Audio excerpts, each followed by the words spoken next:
ہم کریں گے ہر مظلوم کی حمایت۔ السلام علیکم، میں ہوں حرین فاطمہ اور آپ دیکھ رہے ہیں حمایتی نیوز HD چینل۔ نظر ڈالتے ہیں آج کی اہم خبروں پر۔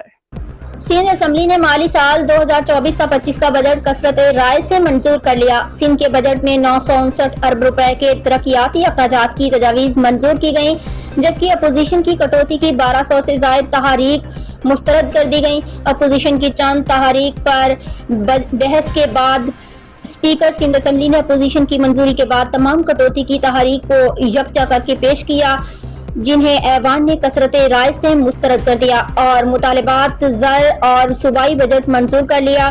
اسمبلی میں فینانس بل کی منظوری کے وقت اپوزیشن لیڈر علی خورشیدی نے احتجاج کرتے ہوئے کہا کہ عجلت میں فینانس بل منظور نہ کیا جائے، ورنہ ہم ایوان کی کارروائی کا حصہ نہیں بنیں گے۔ فینانس بل کی مرحلہ وار منظوری کے بعد وزیر اعلیٰ سندھ کا کہنا تھا کہ اپوزیشن کے پاس کافی وقت تھا کہ وہ فینانس بل کے خلاف اعتراضات جمع کراتے، مگر انہوں نے ایسا نہیں کیا۔